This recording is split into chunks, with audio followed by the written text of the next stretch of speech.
নমস্কার বন্ধুরা, সবাই ভালো আছো তো? আজকে আমি তোমাদের জন্য নিয়ে এসেছি রিমার স্পেশাল গুগলির ঝাল। প্রথমে গুগলিগুলোকে আমি ভালো করে পরিষ্কার করে ধুয়ে নিয়েছি।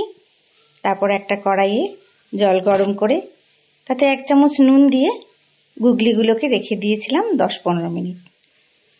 10-15 মিনিট রাখার পর গুগলিগুলোকে আমি ছেঁকে তুলে নিয়েছি।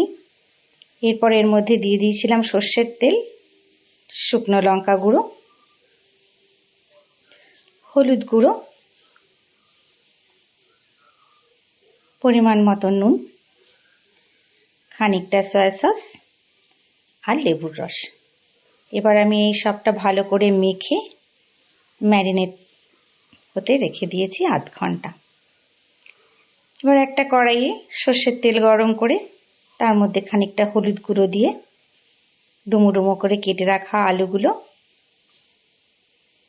ছেড়ে দিয়েছি। আলুগুলো লাল হয়ে ভাজা হয়ে যাওয়ার পর আমি আলুগুলো তুলে রেখেছি। এবার কড়াইয়ে দিয়ে দিয়েছি তেজপাতা আর গোটা গরম মশলা। যেহেতু গুগলি ম্যারিনেট করার সময় আমি তেল দিয়েছিলাম, তাই এখন আর খুব বেশি তেল দিলাম না। গরম মশলা খানিকটা ভাজা হয়ে যাওয়ার পর তাতে দিয়ে দিয়েছি রসুন বাটা।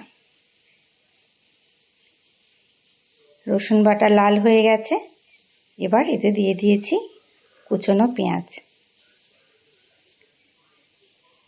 পেঁয়াজগুলো বাদামি রং ধরে আসতে তাতে দিয়ে দিয়েছি টমেটো কুচো।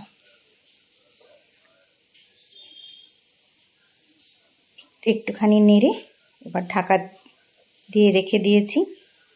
পেঁয়াজটা ভালো করে লাল হয়ে ভাজা হয়ে যাওয়ার পর দিয়ে দিয়েছি ম্যারিনেট করা গুগলি। খানিকটা কষে নিয়ে তারপরে ভেজে রাখা আলুগুলোও দিয়ে দিলাম। এবার আমি ভালো করে এটাকে কষে নিয়েছি। কষে এর মধ্যে দিয়ে দিয়েছি গরম জল। রান্না করার সময় কষা মশলায় সবসময় গরম জল দেবে।